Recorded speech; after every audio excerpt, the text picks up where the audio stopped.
Hello friends, હું કલા રામોલિયા સુરતથી કુકિંગ સ્ટુડિયો બાય કલામાં તમારું સ્વાગત કરું છું.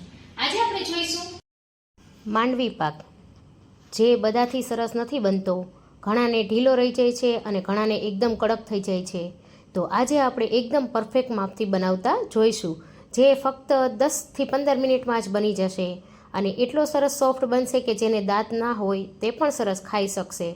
તો તમે જોઈ શકો છો કે માંડવી પાકના પીસ કેટલા સરસ બની ગયા છે અને આ રીતે ક્રેક કરીને બતાવું તો જોઈ શકો છો તમે અંદરથી કેટલો સરસ સોફ્ટ બન્યો છે. તો આવી સરસ રેસીપી જોવા માટે મારા વિડીયોને પૂરો જોજો. તો ચાલો જોઈ લઈએ રેસીપી. પણ એ પહેલાં જો હજી સુધી મારી ચેનલને સબસ્ક્રાઈબ ના કરી હોય તો સબસ્ક્રાઈબ કરી લેજો અને બેલ આઇકન પર બટન દબાવી દેજો, જેથી મારા નવા વિડીયોની નોટિફિકેશન તમને મળતી રહે. તો એના માટે મેં અહીંયા 2 વાટકી જેટલા સિંગદાણા અને 1 વાટકી જેટલી ખાંડ લઈ લીધી છે. તમારે અહીંયા જેટલા સિંગદાણા લ્યો તેના અડધા આપણે ખાંડ લેવાની છે. તો મેં અહીંયા 2 વાટકી સિંગદાણા લીધા છે તો 1 વાટકી ખાંડ લીધી છે. તો હવે મેં એક પેન ગરમ કરવા મૂકી દીધી છે, તેમાં આપણે સિંગદાણા ઉમેરી દઈશું અને મીડિયમ તાપ કરી આપણે તેને શેકી લેવાના છે.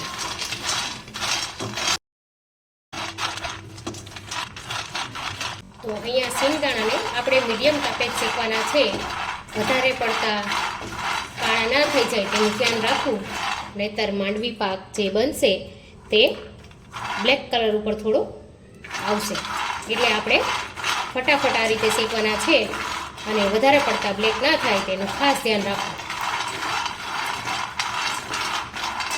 તમે જોઈ શકો છો કે સરસ દાણા આપણા શેકાઈ રહ્યા છે. આ દાણાના શેકાતા 5 થી 7 મિનિટ જેટલો સમય લાગે છે, કેમ કે આપણે એકદમ મીડિયમ તાપે જ શેકીએ છીએ એટલા માટે. આ રીતની આપણે દાણા તમે જોઈ લેવું કે જો આપણી ફોતરી નીકળી રહી છે સરસ, તો હવે આપણે ગેસ બંધ કરી દઈશું. વધારે પડતા નથી શેકવાના, જેથી આપણો સિંગ પાક એકદમ સરસ વ્હાઈટ બને. તો હવે ગેસની ફ્લેમ અહીંયા બંધ કરી દઉં છું અને આ દાણાને થોડા આપણે ઠંડા પડવા દઈશું. થોડા ઠંડા પડે એટલે આપણે તરત ફોતરી કાઢી નાખીશું. તો અહીંયા આપણા સિંગદાણા સરસ ઠંડા થઈ ગયા છે અને તમે જોઈ શકો છો કે આ રીતે આપણી ફોતરી નીકળી રહી છે. તો આપણે આ સિંગદાણામાંથી ફોતરી કાઢી લઈશું, આ રીતે થોડા હાથેથી મસળીને. તમે કઈ રીતે સિંગદાણામાંથી ફોતરી કાઢો છો તે પણ મને જણાવજો. કોઈ નવી ટેકનિક હોય તમારી પાસે તો તે પણ આપણે આગળના કોઈ પણ વિડીયોમાં તમારી ટેકનિક શેર કરીશું.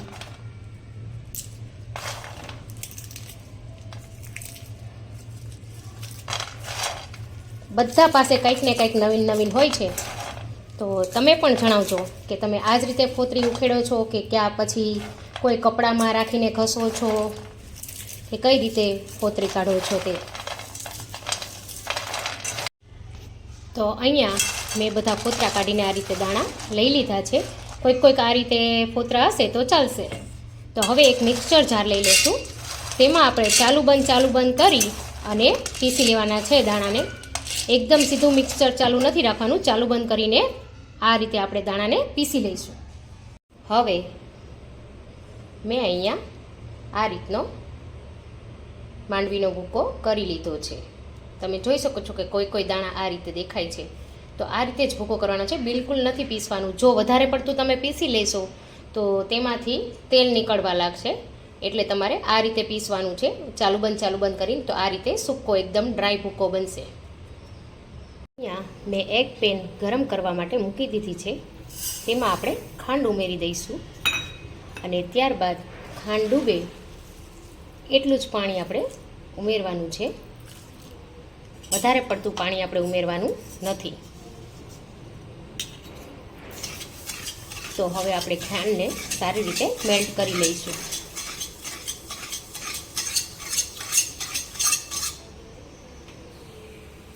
અહીંયા 1 મિનિટ માટે ગેસ ફૂલ કરી દઈશું. તો આપણે ખાંડને સારી રીતે ઓગાળી અને 1 તાડની ચાસણી લઈ લેવાની છે.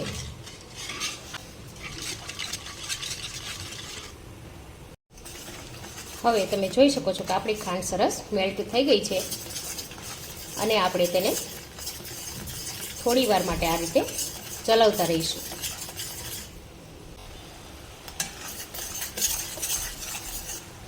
આ રીતે તમે જ્યારે ખાંડની ચાસણી બનાવતા હોય ત્યારે તમે અડધી ચમચી જેટલું દૂધ તેમાં ઉમેરી દેશો તો ખાંડની ચાસણી જે મેલ હશે તે બધો ઉપર આવી જશે આ રીતે, અને ચાસણી એકદમ ક્લીન સરસ થઈ જશે.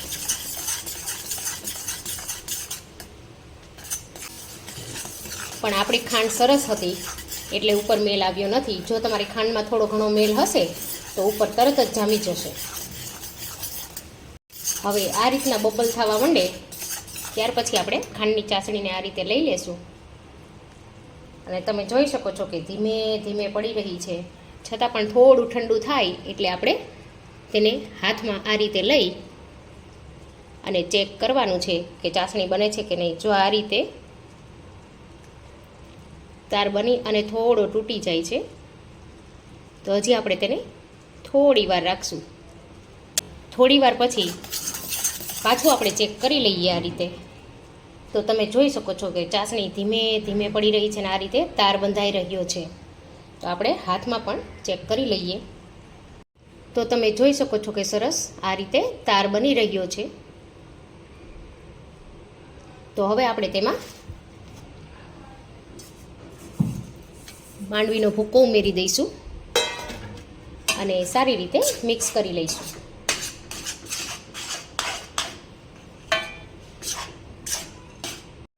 જો તમારે માંડવી પાકને હજી ઢીલો રાખવો હોય તો અહીંયા ચાસણી થોડી ઓછી લેવી.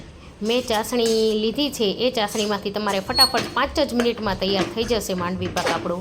વધારે પડતો સુકાવા દેવો નહીં. તમે જોઈ શકો છો કે તરત જ 2 જ મિનિટમાં આપણું આ મિશ્રણ આ રીતનું ગઠ્ઠ થઈ ગયું છે. તો તેમાં આપણે 2 ચમચી જેટલું ઘી ઉમેરી દઈશું.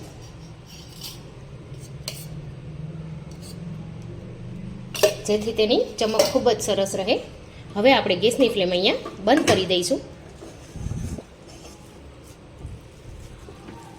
અને એક થાળીને આપણે ગ્રીસ કરી લેવાની છે ઘીથી આ રીતે.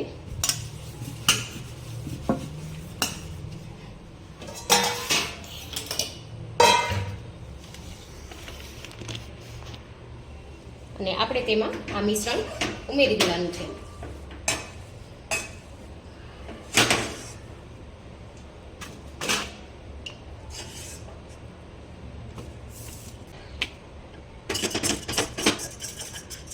હવે આપણે તેને આ રીતે સારી રીતે ફેલાવી લઈશું.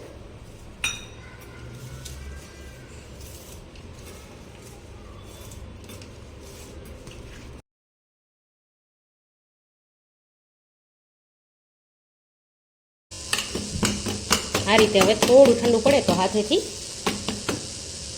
સારી રીતે થઈ જશે આ રીતે.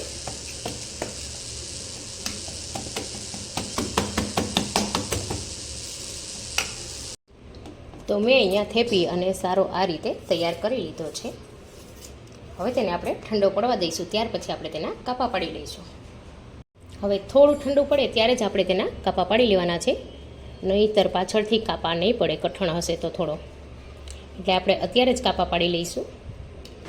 આ માંડવી પાકને સુકાતા ખાલી 5 જ મિનિટ થઈ છે, કેમ કે મેં થોડી ચાસણી કડક લીધી હતી. વધારે પડતી કડક પણ નથી લેવાની. જો વધારે પડતી કડક લેશો તો માંડવી પાક એકદમ કડક બનશે અને ખાવામાં મજા નહીં આવે. તો મેં આ રીતની ચાસણી લીધી હતી કે 5 જ મિનિટમાં તૈયાર થઈ ગયું. હવે એક પીસ તમને કાઢીને પણ બતાવું.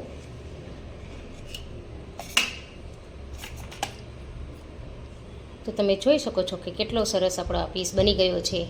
ચાસણી થોડી વધારે લઈએ તો આ રીતે તરત જ આપણા માંડવી પાક ઇન્સ્ટન્ટ બની જાય છે, વાર નથી લાગતી સૂકવામાં. અને હું તમને તોડીને પણ બતાવું કે કેટલો સોફ્ટ એવો બન્યો છે, જોઈ શકો છો તમે. તો હવે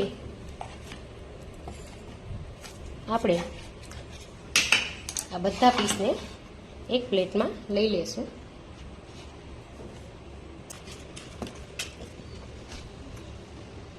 તમે જોઈ શકો છો કે કેટલા સરસ પીસ નીકળી રહ્યા છે આ રીતે. તૈયાર છે સરસ મજાનો માંડવી પાક. તમે જોઈ શકો છો કે કેટલો સરસ લાગી રહ્યો છે. તો આવી અવનવી રેસીપી જોવા માટે મારી ચેનલને લાઈક, શેર, સબસ્ક્રાઈબ અને કમેન્ટ કરવાનું ના ભૂલતા. તો મળીએ નવી રેસીપી સાથે.